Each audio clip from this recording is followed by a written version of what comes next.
Hello everyone, this is Pushan Arya from learn IT with Pushan. तो इस lecture क्या है, फोर्थ लेक्चर है अलजेब्रिक स्ट्रक्चर का। इसमें क्या है, जो सब ग्रुप वाला पार्ट है वो पढ़ने वाला है। तो पहले पढ़ लेते हैं जो बेसिक्स है, एडिशन मॉड्यूलो है, कॉन्ग्रुएंट मॉड्यूलो है, मल्टीप्लिकेशन मॉड्यूल है, वो क्या होते हैं। ये टर्मिनोलॉजीज है जो डिफरेंट क्वेश्चंस में लिखी जाती है, तो आप कंफ्यूज ना हो इसलिए पहले इसको पढ़ लेते हैं। New type of addition is defined as addition modulo M, और ये ऐसे डिफाइन किया जाता है, प्लस और सबस्क्रिप्ट में होता है M, and return as A plus M B. इसका मतलब क्या है एक्चुअली में, अगर ऐसा लिखा है A plus M B is equals to R, अब इसका मतलब क्या है कि जब ए प्लस बी को एम से डिवाइड किया जाए तो जो least amount of reminder possible है वो आर है। ए प्लस बी को एम से डिवाइड करते हैं तो जो रिमाइंडर बचता है उसको वो आर है, ठीक है। तो इसका मतलब ये है, ए प्लस बी को डिवाइड करो एम से, जो रिमाइंडर बचेगा वो है आर। अब ये एग्जांपल ले लेते हैं, 8 प्लस 4 को मीन्स 12 है, 12 को 7 से डिवाइड करो, जो लीस्ट अमाउंट ऑफ रिमाइंडर बचता है वो है 5, ठीक है। तो इसको एडिशन मॉड्यूलो बोलते हैं। वैसे ही होता है मल्टीप्लिकेशन मॉड्यूलो। मल्टीप्लिकेशन मॉड्यूलो क्या means, A into M B equals to R, means A into B को एम से डिवाइड करो, जो लीस्ट अमाउंट ऑफ रिमाइंडर बचता है वो है आर। इसका मतलब सेम ही है, सिर्फ इधर मल्टीप्लिकेशन आ गया, ठीक है। where r is the least non-negative remainder where a cross b is divided by m। इसका एग्जांपल क्या है, 4 इंटू 3 12, 12 को 5 से डिवाइड करो, लिस्ट अमाउंट ऑफ रिमाइंडर क्या बचेगा 2, तो इसका आंसर ये है। दूसरा एग्जांपल ले लेते हैं, 5 into 6 that is 30 divide by 7। 30 divide by 7 क्या होता है, तो जो भी होता है उससे रिमाइंडर दैट इज 4 ज़ा 28 हो रहा है, 28 में से मीन्स 2 रिमाइंडर बचा तो वो 2 इसका आंसर है। वैसे ही एक होता है congruent modulo. Congruent modulo means क्या कि ये थोड़ा डिफरेंट है, ठीक है ना। इसमें क्या है कि अगर a माइनस बी है वो डिविजिबल बाय m है, अगर a माइनस बी है अगर वो डिविजिबल बाय m है तो उसको ऐसे रिप्रेजेंट किया जा सकता, means a minus B is divisible by m, तो इसको ऐसे लिखा जाता है कि a 3 डैश है, b mod m, means a minus B is divisible by m। Means अगर डिविजिबल बाय एम है तो उसको ऐसे भी लिख सकते हैं कि A minus B equals to P M, कि पी का मल्टीपल होगा एम, ठीक है ना, तो इसका आंसर आएगा। अब इस पे एक एग्जांपल होता है, जैसे ये जी एक सेट है जो 0 to 7 है, ठीक है, उसमें और ऑपरेशन है +8 मॉड्यूलो। तो इसको आपको एबेलियन ग्रुप है वो आपको प्रूव करना है, ठीक है। तो इसमें एक एक का पहले आपको टेबल बनाना पड़ेगा, उसमें एक एक का कंप्यूटेशन करके उसको वैल्यू फीड करनी पड़ेगी, फिर आपको ये सारी प्रॉपर्टी चेक करनी पड़ेगी, तो आपका आ जाएगा आंसर। तो ये थे बेसिक टर्म्स, ठीक है। अब चलते हैं सब ग्रुप पे। तो सब ग्रुप का मतलब क्या होता है, अगर आपके पास कोई ग्रुप है तो उसका अगर जो ग्रुप है वो एक सेट पे डिफाइंड होगा, ठीक है। तो उस सेट का अगर सबसेट लेते हैं तो वो भी एक अगर ग्रुप निकल के आता है तो उसको सब ग्रुप बोला जाता है। सब ग्रुप की थोड़ी कंडीशन है, जो अगर सेटिस्फाई होती है तो उसको सब ग्रुप बोला जाएगा। पहले उसकी थियरी पढ़ लेते हैं। Let G be a group and H be a non empty subset of जी।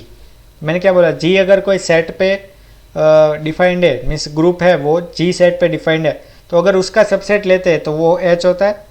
तो H is said to be sub group of G if and only if H itself is a group under the same binary operation defined on जी।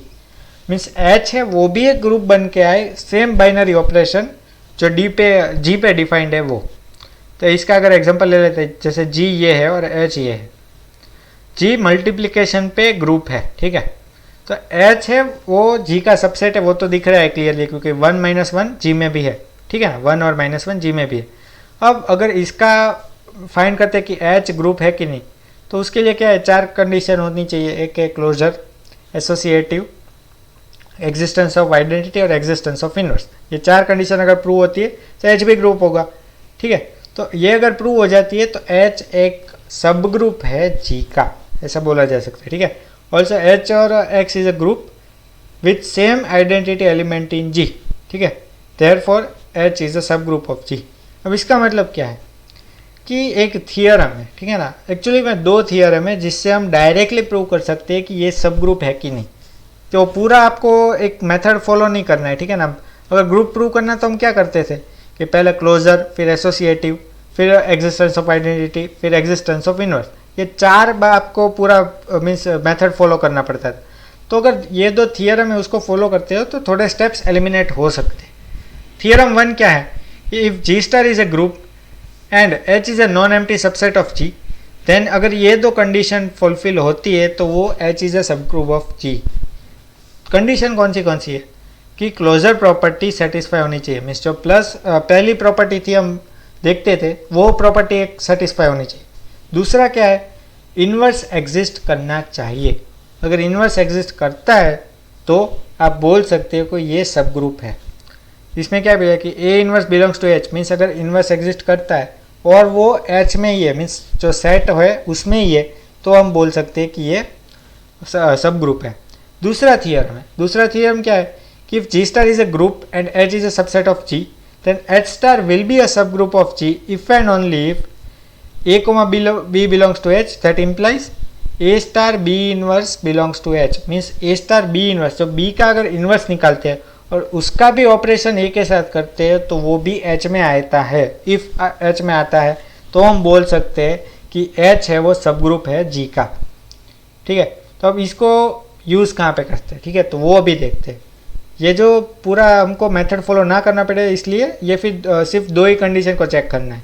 तो एक example देखते हैं जिसमें z दिया है, z is set of integers. ठीक है, ये एक सेट ऑफ इंटीजर्स है।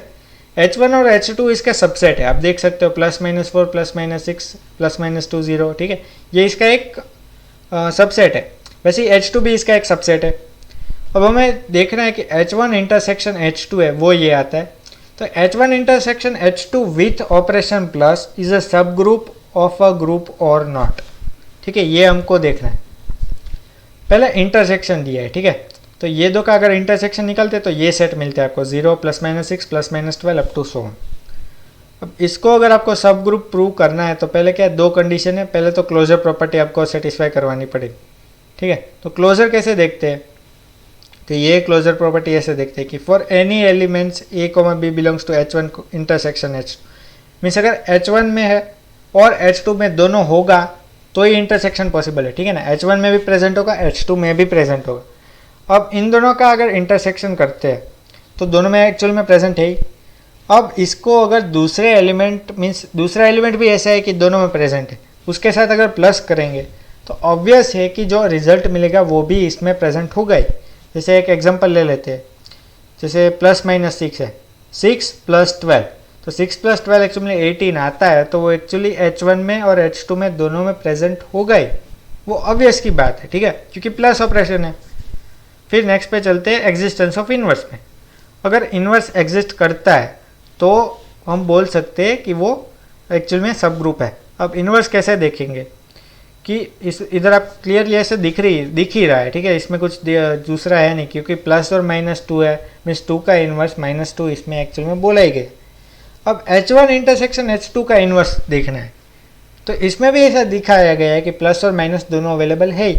0 का इन्वर्स 0 होता है, +6 का इन्वर्स -6 होता है, +12 का इन्वर्स -12 होता है। ठीक है, तो एग्जिस्टेंस ऑफ इन्वर्स पहले से ही बोला गया है, तो आप डायरेक्टली बोल सकते हो कि इन्वर्स एग्जिस्ट करता है और जो इन्वर्स है वो सेट में अवेलेबल है। ठीक है, तो ये एक सब ग्रुप है। H1 intersection H2 with operation plus is a सब ग्रुप। ठीक है, आप ये बोल सकते हो। अब यूनियन पे भी देख सकते हो, तो यूनियन में क्या होता है कि पहली प्रॉपर्टी जो क्लोजर प्रॉपर्टी है वही सेटिस्फाई नहीं कर पाती। क्यों? क्योंकि अगर यूनियन करते हैं तो H1 में अवेलेबल हो भी सकते हैं और H2 में अवेलेबल हो भी सकते हैं। ऐसा कंपलसरी नहीं है दोनों में अवेलेबल हो। ठीक है, कोई एक में ही अवेलेबल हो सकता है। तो क्या करेंगे, अगर दोनों का यूनियन करेंगे तो हम डायरेक्टली डिस्टिंक्शन नहीं निकाल पाएंगे कि वो दोनों में अवेलेबल है। ठीक है, इसलिए क्लोजर प्रॉपर्टी सेटिस्फाई नहीं होती, इसलिए ये एक सब ग्रुप नहीं है। अभी और एक एग्जांपल देखते हैं जिसमें क्या है, let G be a group and A belongs to G, then a subset AX A inverse such that X belongs to G of A, G is a सब ग्रुप ऑफ G। अब ये है ना, एक एग्जांपल भी बोल सकते हो और ये थियरम भी बोल सकते हो। ये अगर आप सॉल्व कर पाते हो तो आपको एक थियरम की अंडरस्टैंडिंग भी आ जाती है। इसमें क्या एक्चुअल में बोला गया है कि एक ग्रुप है G और एक A एलिमेंट है उस ग्रुप में, मीन्स वो सेट है G, उसमें एक एलिमेंट है जो है A। देन द सबसेट, अब अगर इसका सबसेट निकालते, सबसेट की कंडीशन क्या है, AX A इनवर्स। अब जो X है ना वो भी G में है, मीन्स ये जो ऑपरेशन हो रहा है वो भी G में अवेलेबल है, of A then G is a सब ग्रुप ऑफ जी। ये आपको प्रूव करना है। तो इसका एक सर्टेन प्रोसीजर है। पहले क्या करना है, ए तो जी में है वो आपको पता है, या फिर आपको कोई एक एलिमेंट ले लेना है ए, वो जी में ऐसा सपोज कर लिया, और एच आपका सब ग्रुप मीन्स सबसेट है जी का, तो इसको ऐसे लिख सकते हो। अब ए इक्वल्स टू ए इनवर्स, ए है ना वो एक्चुअली एक ऑपरेशन की तरह देखा गया है, वो भी बिलोंग्स टू एच होगा। क्यों? क्योंकि ए बिलोंग्स टू जी है, ठीक है, ये पहले ही बताया। और एच एक्चुअली में सबसेट है जी का, तो ये भी एच को बिलोंग करेगा, ठीक है। और H is a non empty set, वो तो पता है हमें। अब इसमें क्या होता है कि ये अगर कंप्यूट करता है एम इंटू एन माइनस, हमें ऊपर देखा ये जो सेकंड थियरम था कि ए इंटू बी इन्वर्स करते हैं वो बिलोंग्स टू एच होता है, तो हम इसको बोल सकते हैं कि ये एक सब ग्रुप है। तो इस थियरम का इधर यूज़ हुआ कि एम इंटू एन इन्वर्स अगर करते हैं तो इन दोनों का अगर मीन्स ये कंप्यूट करते हैं तो आंसर क्या आता है, ये आता है ए x A inverse into Y inverse. अब एक्स ए इन्वर्स है, उसको अगर मीन्स ट्रांसफर मीन्स दोनों को इंटरचेंज कर देंगे तो एक्स वाई इन्वर्स आ जाएगा। और एक्स वाई इन्वर्स हमें पता है वो एक्चुअली बिलोंग्स टू एच है, तो ये पूरा भी बिलोंग्स टू एच होगा। और इससे हम बोल सकते हैं कि एच इज़ अ सब ग्रुप। दूसरा एग्जांपल ये है, इसमें आपको अपने आप देखना है तो ये सॉल्व कर सकते हो, ठीक है। अभी नेक्स्ट पे चलते हैं कोसेट्स पे। कोसेट्स का मतलब क्या होता है कि जो हमारा सब ग्रुप है ना उसके डिफरेंट पार्ट्स पढ़ते हैं, ठीक है, और उन पार्ट्स का अगर यूनियन करते हैं तो हमको सब ग्रुप मिल जाता है। सब ग्रुप का जो सेट होता है, जैसे एच एक सेट है, उसका अगर पार्ट्स पढ़ते हैं और उस पार्ट्स का अगर यूनियन करें तो हमको सब ग्रुप मिल जाना चाहिए, ठीक है। तो वो एक एक पार्ट होता है, उसको कोसेट बोलते हैं। Let H comma star be a सब group of G comma star and G and A belongs to G, then the coset then the subset A star H equals to A star H such that H belongs to H is called a left coset of H in G। Means अगर A का H के साथ अगर operation करते हो तो जो आपको सेट मिलता है वो कोसेट होता है, मीन्स लेफ्ट कोसेट बोला जाता है। वैसे अगर H स्टार A करते हो तो आपको जो मिलता है वो राइट कोसेट बोला जाता है। इसको एग्जाम्पल से देखते हैं।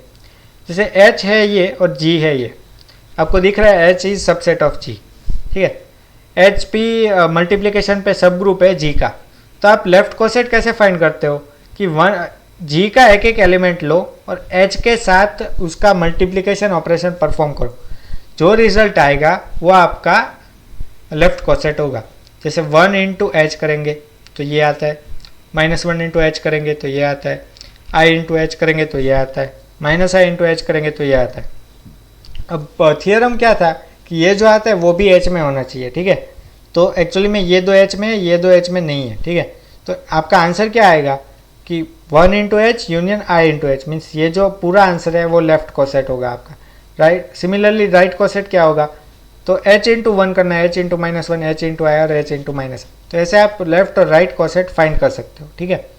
दूसरा एग्जाम्पल ये है, इसका आप कंप्यूट कर सकते हो अपने आप, ठीक है। ये मैंने PDF डिस्क्रिप्शन सेक्शन में दे दिए, ठीक है। अब एक थियरम है, if H star is a सब group of G star then A star H equal to H if and only if A belongs to H। अब इधर क्या दिया है, H अगर सब ग्रुप है G का तो A star H equals to H if and only if A belongs to H। Means अगर ऐसा कोई एलिमेंट है A, वो H में ऑलरेडी अवेलेबल है, तो हमें पता है कि अगर सब ग्रुप है तो क्लोजर प्रॉपर्टी सेटिस्फाई करेगा। और अगर क्लोजर प्रॉपर्टी सेटिस्फाई करता है तो इन दोनों का जो आंसर आएगा वो H में ऑलरेडी अवेलेबल होगा, ठीक है। तो ये बेसिक थियरम वही कहता है, ठीक है, इसमें दूसरा कुछ नहीं है, क्योंकि अगर क्लोजर प्रॉपर्टी सेटिस्फाई करता है तो इसका जो आंसर आएगा वो H में अवेलेबल होगा। नेक्स्ट पे चलते हैं, if H star is a सब group of G star then A star H equal to B star H if and only if A inverse star B belongs to H। ये theorem 2 है। इसका अगर आपको proof चाहिए तो आप online search कर सकते हो या फिर अपने आप डिराइव करने का भी ट्राई कर सकते हो, ठीक है। ये एक्चुअली सेकंड थियरम है, ये जो सेकंड थियरम हमने देखा ना अभी वही है, इसके ऊपर से इसका प्रूफ डिराइव होगा, ठीक है। तो इतना था अभी एल्जेब्रिक स्ट्रक्चर, इधर तक मैं रख रहा हूँ। फ्यूचर में अगर वीडियोज़ की ज़रूरत पड़ेगी तो मैं आगे बनाऊँगा, अभी के लिए इतना काफ़ी है। Okay, thank you, bye.